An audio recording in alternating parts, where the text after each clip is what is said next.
सियासी मैदान की हर बड़ी खबर से आगाह रहने के लिए हमारे चैनल आजाद सियासत को सब्सक्राइब करें और बेल आइकन को प्रेस करें। देखिए, वजीर आजम शहबाज शरीफ और फील्ड मार्शल आसिम मुनीर का जो दौरा जिन ममालिक का अभी मुकम्मल हुआ है, हमने देख लिया कि वहां जिस तरह उनको इज्जत मिली है और जिस तरह से फखर से वो मिल रहे थे पाकिस्तान को, क्योंकि दुनिया की हकीकत ताकत के मैदान में तो हमेशा से हजारों साल से एक ही है, और वो ये है कि अगर मैदान जंग में आपको फतह मिल गई है, आप फतह याब हैं, आपने अपने से कई गुना बड़े दुश्मन को खाक चटवा दी है,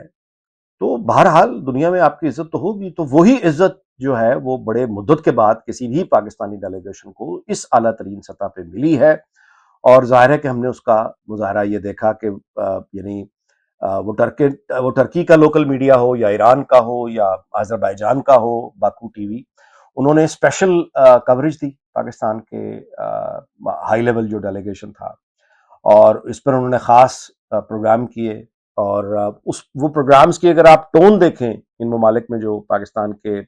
डेलीगेशन के जो कवरेज की गई है, उस कवरेज में आपको एक प्राइड मिलेगा। मतलब ये कि वो प्राइड ले रहे हैं, अजरबैजान प्राइड ले रहा है कि पाकिस्तानी डेलीगेशन जो है वो अजरबैजान आया है। ईरान जो है वो प्राइड ले रहा है कि पाकिस्तान वहां गया है। टर्की जो है वो प्राइड ले रहा है। मतलब है कि टर्की की जो इस वक्त प्रेसिडेंट है वो अपनी जो इंटरनल पॉलिटिकल पोजीशन है उसको स्ट्रेंथन करने के लिए पाकिस्तान का नाम ले रहे हैं। तो ये पाकिस्तान के लिए जाहिर है कि बड़ी एक अच्छी खबर है, और साथ में जाहिर है कि ये $2 बिलियन का जो ऐलान हुआ है सरमाकारी का और या दीगर ताउन का,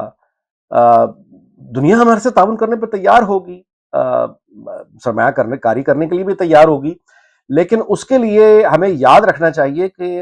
इंडिया को मैदान जंग में शिकस्त देना ये एक बात है, लेकिन पाकिस्तान के अंदर एक इतदाल पैदा करके, लॉ एंड ऑर्डर बेहतर करके, सरमायाकारी के लिए एक फिजा को बेहतर करना ये बिल्कुल दूसरी बात है। गो कि इसमें यानी दाखिली महाज पर सरमायाकारी के लिए एक हमवार, एक मुनासिब, एक आइडियल एनवायरनमेंट का पैदा करना ये कोई छोटी जंग नहीं है, ये भी बहुत बड़ी जंग है, और इसमें भी फतह हासिल करना ये भी लाजमी है। कोई भी मुल्क पाकिस्तान में सरमायाकारी के लिए जो उन्होंने ऐलानात किए हैं खुशाइंद हैं, जाहिर है कि हर पाकिस्तानी उसको वेलकम करेगा,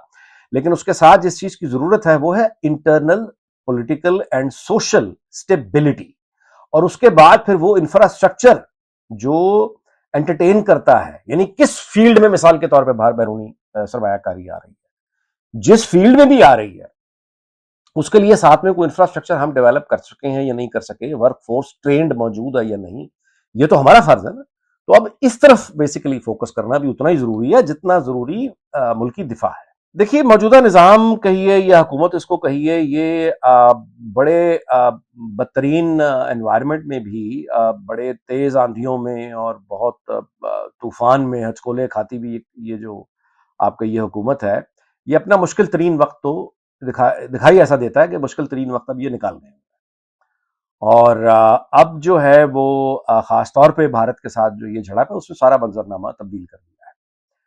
तो उससे ये लगता है जाहिर है कि मौजूदा निज़ाम जो है उसको देखें, बैरूनी दुनिया में तो कोई दूर दूर तक इनको कोई चैलेंज अब नहीं है, क्योंकि पाकिस्तान के लिए सबसे ज़्यादा इंपॉर्टेंट इस वक्त डिफेंस के एतबार से चाइना है। उसके अलावा हमारे अरब स्टेट्स हैं जो ट्रेडिशनल पाकिस्तान के हमेशा से गहरे दोस्ती रही है और हमारा सहारा भी रहे हैं। तो वहां पे तो हमने देखा कि साक डार साहब जो हैं वो गैर मामूली सफारतकारी की महारत उन्होंने दिखाई है। वो इस क्राइसिस के बाद खास तौर पे खुल के सामने आई है, और अनथक मेहनत कर रहे हैं वो, और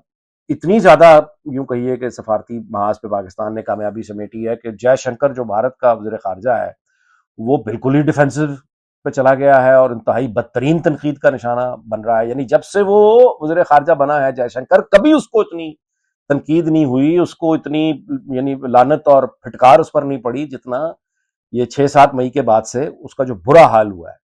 और वहीं पे पाकिस्तान जो बिल्कुल तनहा दिखाई देता था वो एकदम यानी उसको बैनुल अक़वामी यानी दुनिया में एक इज्जत भी मिल गई, पहचान भी मिल गई, और इंडिया के साथ वो साथ भी यानी खड़ा भी हो गया, और कश्मीर का मसला भी हाईलाइट हो गया। तो बैरूनी दुनिया में तो पाकिस्तान के मौजूदा निज़ाम या हुकूमत का दुश्मन भारत के सिवा तो कोई नहीं है, और भारत मार खा चुका हुआ है। अब आ जाइए अंदरूनी महाज पर, पाकिस्तान के इस हुकूमत को या निज़ाम को अंदरूनी महाज पर कोई ऐसा फिलहाल तो चैलेंज दिखाई नहीं दे रहा दूर दूर तक जो किसी खतरे का बायस हो, जो डिस्टेबलाइज करने वाली। पाकिस्तान में कोई इतनी बड़ी फोर्स, ऑर्गेनाइज्ड फोर्स मौजूद नहीं है जो पूरे मुल्क को डिस्टेबलाइज कर सके। कोई ऐसी फोर्स नहीं है जो जैम कर सके, कोई ऐसी फोर्स नहीं है जो स्टेट स्ट्रक्चर का मुकाबला कर सके। तो जाहिर है कि अंदरूनी बैरूनी जब आप देखते हैं महाज, तो मौजूदा हुकूमत या निज़ाम को कोई खतरा दूर दूर तक दिखाई नहीं देता बज़ाहिर, सिवाय एक बात के, और वो ये है कि ये निज़ाम खुद अपने ही अंदर किसी तजाद का शिकार हो जाए। और ये जो वन पेज हमें दिखाई दे रहा है, यही आपस में दस्तो गिरेबा अगर हो गए तो फिर जाहिर है वो एक ऑप्शन खुदकुशी की तो सबके पास होती है, वो अगर करने चल पड़े तो कुछ कह नहीं सकते। लेकिन बैरूनी तौर पर या अंदरूनी तौर पर पाकिस्तान के मौजूदा हुकूमत या निज़ाम को इस वक्त तो कोई खतरा दिखाई नहीं दे रहा। नरेंद्र मोदी सरकार ने और उसके साथियों ने और उनके स्पॉन्सर्स ने जितनी भी ताकत हो सकती है वो ताकत भारतीय मीडिया के ऊपर रख के इस्तेमाल कर छोड़ी है, और बड़े बड़े जर्नलिस्ट्स और बड़े बड़े मीडिया हाउसेस की दहाइयों की जो क्रेडिबिलिटी थी उसको मलिया मेट कर दिया है, झूठ बुलवा बुलवा के, झूठ बुलवा बुलवा के। लेकिन ये सब कुछ करने के बावजूद वो भारतीय अवाम में वो इतनी बड़ी शिकस्त जो हुई है भारत को, वो उसको फतह में नहीं बदल सकी। और इसमें कोई हैरत की बात भी नहीं है, जो जंग आप मैदान में हार जाते हैं उसको फिर बयानियों में नहीं जीता जाता, टीवी स्क्रीन या मोबाइल स्क्रीन पर आप नहीं जीत सकते। यानी एक शिकस्त को आप झूठ बोलकर फतह में तब्दील नहीं कर सकते। तो मोदी सरकार ने बहुत कोशिश की है ये झूठ बोलने की, लेकिन वो नहीं, भारतीय अवाम में वो बिक नहीं पा रहा। उसको इंडिपेंडेंट बहरहाल जो बच गए हैं जर्नलिस्ट, वो भी चैलेंज कर रहे हैं, कांग्रेस भी चैलेंज कर रही है, फिर उसके बाद जो अपने इंतहा पसंद हैं विद इन बीजेपी, वो भी अब खुल के चैलेंज करना शुरू उन्होंने कर दिया है। फिर इंटरनेशनल मीडिया जाहिर है कि सवाल उठा रहा है, राफेल के ऊपर कितना झूठ बोलेंगे। तो फ्रांस भी जाहिर है उसमें पार्टी है ना, फ्रांस राफेल बनाने वाली एक कंपनी है, वो भी पार्टी है। उस पर कमेंट करने वाले दुनिया भर में जो डिफेंस एनालिस्ट मौजूद हैं वो भी बैठे हैं। तो ये आप इतना बड़ा यानी पर्दा नहीं डाल सकते। मोदी सरकार नाकाम हो चुकी है पर्दा डालने में, तो उसकी फ्रस्ट्रेशन में वो अब दोबारा से जंगी मशकें और ये ड्रिल्स, और हम पाकिस्तान, अभी ऑपरेशन सिंदूर खत्म नहीं हुआ, अभी जारी है, हम पाकिस्तान पे दोबारा से अटैक करेंगे, ये बुनियादी तौर पे उस यानी जो शिकस्त हो चुकी है, जिसे भारतीय अवाम फतह मानने को तस्लीम करने पे तैयार नहीं हो रहे, ये उनको तसल्ली और हौसला देने के लिए और अपने हाथ में एक कार्ड रखने के लिए कि अभी ऑपरेशन सिंदूर खत्म नहीं हुआ, हम दोबारा से जो कसर रह गई है वो हम पूरी करेंगे। ये है वो बुनियादी जो वो डोमेस्टिक ऑडियंस को सुना रहा है। कोई भी यानी इसमें आप कहिए कि होशमंदी की तो बात नहीं है कि दोबारा से पाकिस्तान पे अटैक कर दिया जाए, लेकिन चूंकि आप इंतहा पसंदों से, जुनूनियों से होशमंदी की तवक्को तो नहीं करते, वो जो भी करते हैं पागलपन में करते हैं।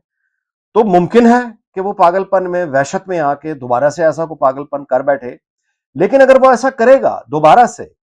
तो पाकिस्तान देखिए, पाकिस्तान तो अपनी पैदाइश से, फॉर राइट और रॉन्ग रीजंस, मैं उस बहस में अभी नहीं जा रहा, लेकिन वो तो अपनी पैदाइश से ही एक ही काम में लगा हुआ है कि उसे भारत के हमले से खुद को बचाना है, भारत से खुद को बचाना है और मुकाबला करना है और दिफा करना है। तो अगर भारत ये पहले भी करके देख चुका है, जूते खा चुका है, दोबारा अगर करना चाहेगा दोबारा से, पाकिस्तान तो वही खड़ा है, ओके आ जाए, लड़ लेंगे दोबारा। और इस दफा पाकिस्तान अकेला नहीं है। चाइना के जो यानी कमिटमेंट है पाकिस्तान के साथ, वो अब ऑन द रिकॉर्ड कह चुके हैं, इंटरनेशनल प्लेटफॉर्म पे बता चुके हैं, इंडियन न्यूज चैनल्स के प्लेटफॉर्म पे बता चुके हैं कि वो पाकिस्तान के साथ खड़े हैं। और चाइना के बारे में ये भी सारे जानते हैं कि चाइना जो है वो अपने मसल्स और अपने सीक्रेट्स को यानी ओपन करने वाला मुल्क ही नहीं है। वो वक्त का इंतजार करता है और फिर अपने मसल दिखाता है, और वो भी उतना जितनी जरूरत हो। तो उनकी टेक्नोलॉजी, ये तो वो बातें हैं ना जो वो मीडिया हाउसेस पे बैठ के कर रहे हैं कि हम पाकिस्तान के साथ हैं, बट इनफैक्ट ऑफिशियली कितना डीप हो चुका है पाकिस्तान और चीन का रिलेशनशिप, और कितनी क्या क्या तैयारियां हैं दिफा की आइंदा के लिए भारत के ऊपर, ये तो मतलब जाहिर है कि हम नहीं जानते। तो अगर भारत इस तरह करेगा तो फिर ठीक है, उसके लिए और बहुत से सरप्राइजेस आ जाएंगे, मुंह की खाएगा।